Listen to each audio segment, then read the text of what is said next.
ये video specially उन लोगों के लिए है जिनके 2, 3, 4, 5 अटेम्प्ट नीट एग्ज़ाम में हो चुके हैं और जो टारगेट कर रहे हैं नीट एग्ज़ाम 2026 को, ठीक है? नीट एग्ज़ाम 2026 को। तो अगर आप प्योरली डेडिकेटेड है, आपके जितने भी सारे प्रॉब्लम्स हैं, इन सबका सॉल्यूशन सिंपल एक वीडियो में आपको मिल जाएगा। अगर आपको कोई भी दिक्कत आती है, तो प्लीज़ कमेंट सेक्शन में कमेंट करके हमें बताएँ। तो इसमें हम टॉपिक कवर जो करने वाले हैं, सबसे पहला टॉपिक आता है योर एम्बिशन और फैमिली एम्बिशन। मतलब कि आपका एम क्या है? तो आपको ये एग्ज़ाम ये आपको चाहिए या फिर आपके फैमिली को चाहिए? कहने का मतलब क्या आप अपनी फैमिली के लिए ये एग्ज़ाम को क्रैक कर सकते हैं या फिर आप अपने लिए ये एग्ज़ाम को क्रैक कर सकते हैं? अगर आप चाह if you want nothing can beat you. अगर आप चाह गए तो कोई भी चीज़ आपको हरा नहीं सकती। बस आपका डेडिकेशन होना चाहिए और दृढ़ संकल्प होना चाहिए। अगर हम लोग मोटिवेशन का बात करते हैं, सिंपल सीधा एक मोटिवेशन है भाई। अपने पेरेंट्स के फेस को देखिए और उनके फेस को इमेजिन कीजिए। सिर्फ यही मोटिवेशन परमानेंट मोटिवेशन है, नथिंग एल्स। अब ये रास्ता जो पूरे 1 साल का कहते हैं हम लोग जर्नी या फिर अभी जो बचा हुआ रास्ता नीट 2026 में 7 मंथ का बचा। ये जर्नी है, इस जर्नी में बहुत सारे हर्डल्स आते हैं। वो सारे हर्डल्स, वो सारी परेशानियाँ, वो सारे प्रॉब्लम्स का ज़िक्र यहाँ पे हम किए हैं और उन सबका सॉल्यूशन भी दिया है। तो क्या हो सकता है सॉल्यूशन? यहाँ पे सबसे पहला हर्डल जो आता है mobile phone, social media scrolling, most important सबसे बड़ा आज के समय में मोबाइल फ़ोन्स है। ये सबसे बड़ा हर्डल है। डिस्ट्रैक्शन का सबसे मास लेवल पे डिस्ट्रैक्शन इसी से हम लोगों का होता है। दूसरा आता है फ्रेंड्स। फ्रेंड्स भी बहुत ज़रूरी होते हैं। अगर कुछ अच्छे फ्रेंड्स हैं तो वो तो ठीक है, लेकिन कुछ फ्रेंड्स ऐसे भी होते हैं जो सिर्फ़ आपका टाइम पास करते हैं या फिर आपका टाइम लेते हैं, टाइम वेस्ट करवाते हैं। तो उन सब चीज़ों से दूर होना है, उसका भी ज़िक्र इस वीडियो में आपको मिल जाएगा। अब जो आता है लोग क्या कहेंगे? लोग कुछ नहीं कहेंगे, आपका माइंडसेट जो भी है, सिर्फ़ वही कहेगा। और दूसरा बैकग्राउंड, अगर बैकग्राउंड आपका अच्छा है, तो सब कुछ अच्छा है। इसलिए आप अपने बैकग्राउंड को चेंज ज़रूर कीजिए और उन सबको अगर चेंज होता है, तभी आपका सिलेक्शन जो है, वो बिल्कुल फटाफट होगा। कहने का मतलब तुरंत का तुरंत होगा इसी साल, ये 2026 में। अगर आपका बैकग्राउंड अच्छा होगा, उसके बाद आता है कि हम स्टडी कैसे करें, सिलेबस कंप्लीशन कैसे करें। देखो भाई, सीधा बता रहे हैं, यकीन 2.0 फॉलो करो। 4 से 5 मंथ में ये आपका पूरा सिलेबस रिवीजन के साथ खत्म कराने की जिम्मेवारी हमारी होगी, ठीक है? आराम से अच्छे से खत्म हो जाएगा। और डे का डिवीजन, जो डे है हर एक दिन है, उसका डिवाइड आखिर कैसे करते हैं, कैसे पढ़ना है। 4+4+4 का रूल है, ये आगे आपको समझाया जाएगा कि क्या है आखिर ये। बहुत स्मूथली आपका डे जो है वो बिल्कुल प्रोडक्टिव होगा, बिल्कुल इफिशिएंसी के साथ। और आप अदर चीज़ें भी कर सकते हैं, मतलब आप फैमिली को भी टाइम दे सकते हैं, आप थोड़ा बहुत खेल कूद भी सकते हैं या फिर जो भी मतलब सोशल एक्टिविटीज़ है वो सब कुछ कर सकते हैं, बहुत आसान से। 5वां टॉपिक जो होता है टेस्ट है, क्वेश्चन प्रैक्टिस कहाँ से करें, एनालिसिस क्या करें, ये सब का आपको सॉल्यूशन इस वीडियो में पूरी तरीके से दिया गया है। बात आता है सबसे जो मोस्ट इंपॉर्टेंट होता है रिवीजन। आखिर रिवीजन कैसे करें हम? रिवीजन का सिंपल फॉर्मूला है, ट्रिपल आर्ट फॉर्मूला दिया गया है। ट्रिपल आर्ट फॉर्मूला, ये कोई मूवी वाला फॉर्मूला नहीं है, यहाँ पे अपना एक फॉर्मूला है। इससे आप नीट एग्जाम को बिल्कुल रिज्यूम कर सकते हैं, बिल्कुल उसको क्रैक कर सकते हैं बहुत ईजिली तरीके से, ठीक है? तो आगे चल के बात करते हैं। फिर 7वां आता है मेडिटेशन वर्शिप। पूजा करना भी ज़रूरी है, मेडिटेशन करना भी ज़रूरी है। हम इसलिए ये कर रहे हैं क्योंकि आप ड्रॉपर हैं। इस ड्रॉपर के कंडीशन में बहुत सारा जो हर्डल्स आता है वो आपका मेंटली भी आता है और आपका फिजिकली भी आता है। तो इस केस में मेडिटेशन और जो वर्शिप है ये आपको बहुत मदद करेगी। 8वां मोस्ट इम्पोर्टेंट, रिजल्ट सबको चाहिए। अपने नेम के आगे ये DR लगाना सबको चाहिए, अच्छे से उसको सबको चाहिए। मेहनत करना, रिजल्ट मिल के सेलिब्रेट करें, ठीक है? तो अब इन सारे टॉपिक पे बात करते हैं। तो सबसे पहले हमारा टॉपिक आता है हर्डल्स। हर्डल्स में सीधा मोबाइल, सोशल मीडिया स्क्रॉलिंग, ये पहला हर्डल है। इसका सीधा सिंपल सा इसका सॉल्यूशन है, अपने मोबाइल का फोकस मोड ऑन कीजिए, टाइम बिल्कुल फिक्स कर लीजिए, दिन भर में 1 घंटा आपको मोबाइल चलाना है, तो बस उसी टाइम में मोबाइल चलाइए और रिचार्ज मत रखो ना। अपने मोबाइल में रिचार्ज मत रखो, बस आपका काम हो गया। वो फिर रिचार्ज नहीं है तो वो सिर्फ डिब्बा हो। अगर आपको कोई भी चीज़ काम चलाना है तो या घर में अगर मोबाइल है तो उससे काम चला लीजिए, या फिर आप रिचार्ज रख रहे हैं तो बिल्कुल फोकस मोड ऑन रखिए, फिक्स टाइम रखिए, बस यही करना है। सीधा टू द पॉइंट, बस यही करना है, इसके अलावा कुछ नहीं। कुछ वैसे फ्रेंड्स हैं जिनको तो फिक्स टाइम रखिए, फ्रेंड्स के लिए अगर है कुछ तो फिक्स टाइम रखिए, बिल्कुल आधा घंटा या 30 मिनट अगर देना पड़ रहा तो। नहीं तो हम तो सीधा कहेंगे shut down your friendship till NEET exam. NEET exam जब तक है उस टाइम तक बिल्कुल फ्रेंडशिप, नो फ्रेंडशिप, नो घूमना फिरना, अलग अलग बिल्कुल एक रूम में बंद हो जाए और स्टडी कीजिए। Gives time to those who deserves, मतलब जो डिजर्व करते हैं सिर्फ उन्हीं फ्रेंड्स को अपना टाइम दीजिए। सब पे टाइम इन्वेस्ट मत करते रहिए, बर्बाद मत करते रहिए। अब जो लोग हैं बैकग्राउंड है, इसका सीधा साधा उपाय है, नीट एग्जाम तक यानी आपका 3 मई का जो एग्जाम है साइड हो जाइए, बिल्कुल लोग से गेट टुगेदर से साइड हो जाइए। कोई भी टॉक नहीं करना, कोई भी कॉल नहीं, कोई भी मैसेज नहीं। नीट एग्जाम तक ये सब कुछ नहीं करना, सिर्फ कुछ टाइम स्पेंड करना तो थोड़ा बहुत टाइम आप अपने फैमिली के साथ, पेरेंट्स के साथ बिल्कुल टाइम स्पेंड कर सकते हैं। ओके, अब बात करते हैं thinking. No thinking only work, मतलब कुछ भी नहीं सोचना है, सिर्फ काम कीजिए। सिर्फ और सिर्फ आपको काम करना है, सिर्फ और सिर्फ आप काम कीजिए। करने का मतलब यहाँ पे आप देखिए, आपके पास 7 मंथ है, ठीक है। इसको अगर गुना भागा मैथ लगाते हैं तो 2100 आवर्स का मतलब 2100 आवर्स का हमको स्टडी करना है, पढ़ाई करना है। इससे कम नहीं करना, ठीक है। इससे एक्सीड करने का कोशिश करना है, मतलब 2500 घंटा हमारा टारगेट है, इतना हमको अचीव करना है, इससे कम कभी नहीं करना। अब आपका बैकग्राउंड चेंज हो गया, अब ये सब चीज़ें जो है आपको पढ़ाई में, स्टडी में बहुत हेल्प करेगी। तो अब बैकग्राउंड चेंज हो गया, अब बात करते हैं स्टडी का, मतलब कि हमको पढ़ना कैसे, क्या करना है, नहीं करना है, ये सारा आपका जवाब यहाँ पे मिल जाएगा सिर्फ सिंगल एक वीडियो। सबसे पहले तो एक रूटीन बहुत ज़रूरी है, एक रूटीन बहुत ज़रूरी है। इसमें 2 तरह का रूटीन हो सकता है। आपका एक टिक वाला होगा, ठीक है, जो आपके सिलेबस को कंट्रोल करेगा। एक टिक वाला जो है वो आपके सिलेबस को कंट्रोल करेगा, कैसे सिलेबस बढ़ रहा है, क्या-क्या मेरा कंप्लीट हो रहा है, नहीं हो रहा है, तो ये आपका सिलेबस कंट्रोल करेगा। दूसरा होता है मंथली और डे वाइज, ये आपका डे कंट्रोल करेगा और आपको भी कंट्रोल करेगा, मतलब हमको पर डे क्या करना है, क्या नहीं करना है, ये दोनों चीज़ें बहुत इंपॉर्टेंट है। अगर ये आपका दोनों चीज़ें हो गया, समझिए आपका 50% 60% काम यहीं पे हो जाता है, ठीक है। ये बहुत इंपॉर्टेंट है। अब सिलेबस जो कंप्लीशन है, इसको हम ऑलमोस्ट जितना भी सारा सिलेबस है वो 4 से 5 मंथ में कंप्लीट करेंगे, रिवीजन के साथ कंप्लीट करेंगे। कैसे कंप्लीट करेंगे आइए देखते हैं। बात करते हैं हम लोग बायोलॉजी से, ठीक है। सबसे पहला फेवरेट सब्जेक्ट बायो स्टूडेंट का नीट एग्जाम के लिए बायोलॉजी सब्जेक्ट। बायोलॉजी सब्जेक्ट में क्या करना है, चूंकि आप ड्रॉपर है, ठीक है, 3 4 2 ये सब अटेम्प्ट हो चुके हैं, तो आपको फुल लेक्चर नहीं देना, आपको कंसेप्ट पता है, सिर्फ आपको वीक टॉपिक पे ही काम करना, ठीक है। और पर डे 2 आवर्स आपको बायो पे देना, पर डे 2 आवर्स आपको बायो पे देना, वीक टॉपिक्स पे काम करना है और सिर्फ वीक टॉपिक का ही लेक्चर देखना, ठीक है। आप अपने टॉपिक के अनुसार, अपने वीकनेस के अनुसार, आप अपने स्ट्रेंथ के अनुसार लेक्चर देखिए। उसके बाद सिर्फ और सिर्फ एनसीईआरटी पढ़ना है, एनसीईआरटी से आपको पढ़ना है, क्योंकि आप 400 प्लस है, इसका मतलब कहीं ना कहीं आपको बायो अच्छा है, 300 मार्क्स तक आपका आया है या 250 मार्क्स तक आया है, तो बायो अच्छा है, ज़्यादा लेक्चर में टाइम वेस्ट करने का जरूरत नहीं। तो आपको हर एक दिन करने का मतलब हर एक दिन 2 आवर्स बायो पढ़ना है। इस तरह से 2 दिन में एक चैप्टर कंप्लीट कर लेना बायो। फर्स्ट डे हम एनसीईआरटी रिवाइज करेंगे उसका, और उसका जो सेकंड डे है उसमें क्वेश्चन प्रैक्टिस करेंगे वही 2 आवर्स। या फिर थोड़ा बहुत इसमें आप मैनेज कर सकते हैं कि किस तरह से क्वेश्चन प्रैक्टिस कर रहे हैं, तो 2-3 घंटे भी आप दे सकते हैं, मतलब ये 2 दिन में आपका एक चैप्टर बायो का हो जाना चाहिए। इसमें हम लोग क्वेश्चन प्रैक्टिस क्या-क्या करेंगे, सबसे पहले तो उसका डीपीपी करेंगे, लेकिन 2.0 का जो भी सर पढ़ाते हैं, जिनसे भी आप पढ़ते हैं उसका उनका डीपीपी करेंगे। उसके बाद पंच या मॉड्यूल उसको रिव्यू करेंगे, क्योंकि अधिकतर चीज़ें आपका बना होगा, क्योंकि आपके 2-3 अटेम्प्ट हो चुके हैं, तो आपको अधिकतर चीज़ें बनी होगी, तो आपको सिर्फ रिव्यू करना है, या फिर कुछ बचा हुआ है तो उसको बना लेना है, फिर पीवाईक्यू, बस यही काम करना है, इसके अलावा और कुछ भी नहीं करना है। अब बात करते हैं हम लोग केमिस्ट्री का। केमिस्ट्री में केमिस्ट्री के आने से पहले सबसे पहले देखते हैं कि बायो कंप्लीट कब होता है। इस तरीके से बायो कंप्लीट कब होता है, 2 मंथ में आपका बायो कंप्लीट हो जाएगा, प्लस 15 डे एक्स्ट्रा हम लोग लेते हैं, यानी कि 15 दिसंबर तक बायो कंप्लीट हो जाना चाहिए, ठीक है। 15 दिसंबर से बायो का रिवीजन स्टार्ट हो जाएगा, 15 दिसंबर से बायो का रिवीजन स्टार्ट हो जाएगा। और रिवीजन इसका कैसे करना है आगे आपको वीडियो में पता चल जाएगा, ठीक है। अब बात करते हैं सेकंड सब्जेक्ट जो कि है हमारा केमिस्ट्री। केमिस्ट्री का जो भी है, लेकिन 2.0 से फुल लेक्चर देखना, ठीक है।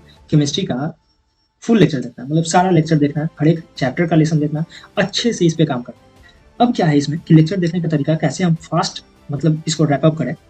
सबसे पहले तो स्ट्रॉन्ग टॉपिक जो आपका है उसको फास्टली कवर आप स्किप कर सकते हैं, या फिर आप उसको जल्दी देख के आगे बढ़ा सकते हैं। और जो वीक टॉपिक है सिर्फ उस पर अच्छे से काम करना है, ठीक है, उस पर अच्छे से काम करना है। अब क्या है कि 6 डे में मतलब 6 डे में एक चैप्टर आपका कंप्लीट हो जाना चाहिए। और केमिस्ट्री हमको कितना पढ़ना है, 4 घंटा हर डे, मतलब पर डे 4 घंटा हमको केमिस्ट्री पढ़ना है। जिस तरह से 6 डे में 24 आवर्स पर चैप्टर, मतलब 24 घंटे में एक चैप्टर हमको कंप्लीट कर लेना है केमिस्ट्री, ओके, ठीक है। अब इसमें करना क्या क्या है, लेक्चर देखना है, लेक्चर नोट्स देखना है, डीपीपी करना है, मॉड्यूल्स करना है, पीवाईक्यूज करना है, यही आपका सीक्वेंस होना चाहिए, बस इतना ही करना है। जेईई मेंस का नहीं करना है, जेईई मेंस का आपको बताएंगे कि कब से करना है और कैसे करना है, ठीक है। जेईई मेंस का क्वेश्चन अभी फिलहाल के लिए नहीं करना है, बस सिंपल ये करना है। और हाँ, आपका सवाल जो रहता है कि क्या इतने से हो जाएगा, भाई इतने से टॉप रैंक आ जाएगा, बिल्कुल कंफर्म्ड है, आप कहीं से भी जा चेक कर सकते हैं, इतने से टॉप रैंक आ जाएगा। अब इतने में ही सारा क्वेश्चन प्रैक्टिस भी कर लेना है, जैसे 6 डे में ही केमिस्ट्री का हर एक चैप्टर का मतलब पर चैप्टर का सारा क्वेश्चन प्रैक्टिस कर लेना है, लेक्चर देख लेना है, ठीक है, अच्छे से। अब इसका कंप्लीशन कब होगा, मतलब केमिस्ट्री कब आपका कंप्लीट होगा, तो कंप्लीट होगा 10 जनवरी तक, ठीक है। 10 जनवरी तक कंप्लीट हो जाएगा आपका सिलेबस केमिस्ट्री का।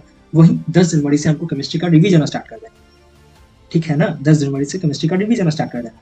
कैसे रिवीजन करना है केमिस्ट्री का आगे आपको बताया जाएगा।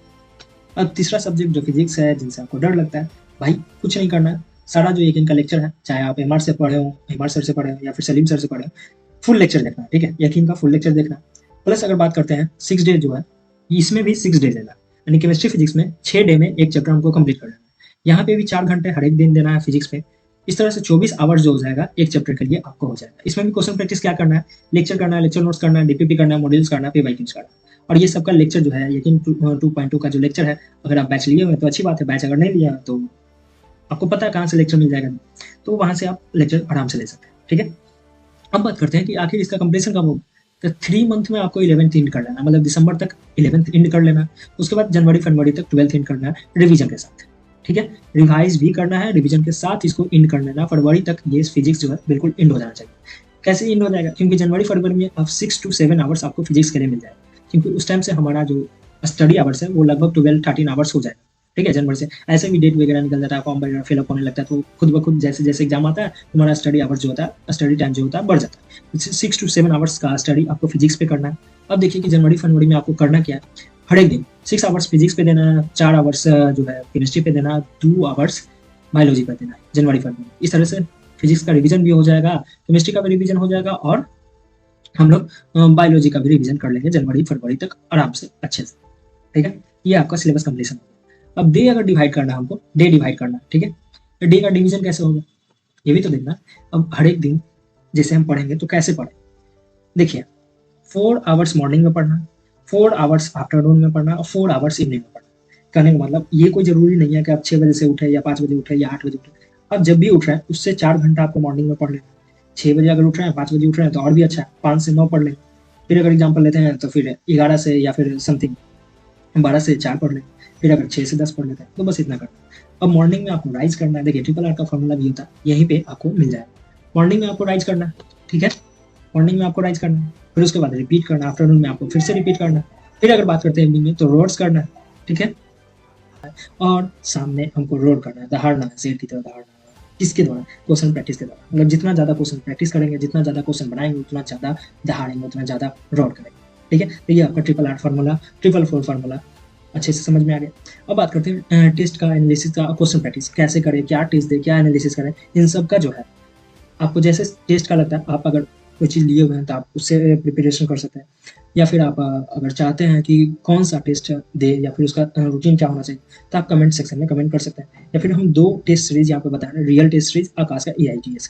ये सब आपको लेने का जरूरत नहीं है, आपको फ्री में उपलब्ध हो जाएगा। कहाँ पे मिलेगा अच्छे से पता है, ठीक है। और जो क्वेश्चन प्रैक्टिस है उसमें क्या क्या करें, तो हम आपको हर एक सब्जेक्ट में बता दिया गया है कि क्वेश्चन प्रैक्टिस कहाँ से करें। तो यहाँ पे फिजिक्स वाला का रियल टेस्ट सीरीज है, तो ये तो ऑल सब्जेक्ट में क्वेश्चन प्रैक्टिस कैसे करना है, कैसे नहीं करना है, वो आपको हर एक सब्जेक्ट में बता दिया गया है, ठीक है, जैसा कि ऊपर बताया। अब बात करते हैं रिवीजन का। मोस्ट इंपॉर्टेंट, जितने भी सारे नीट एस्पिरेंट होते हैं उन सबका समस्या ये है कि रिवीजन आखिर कैसे करें। तो हमको पर सब्जेक्ट, आइए देखते हैं, पर सब्जेक्ट का आपको अच्छे से रिवीजन के लिए देखते हैं। बायो में जो है 15 दिसंबर से रिवीजन स्टार्ट होगा, 15 जनवरी तक करना, मतलब एक मंथ में complete NCERT review all question. आप जितने भी सारे क्वेश्चन बनाए, पंच हो, मॉड्यूल हो, PYQs हो, DPP हो, उन सबका रिव्यू करना है और NCERT पढ़ के 1 चैप्टर पर डे करना है इन 2 आवर्स या फिर 3 आवर्स में भी आप कर सकते हैं।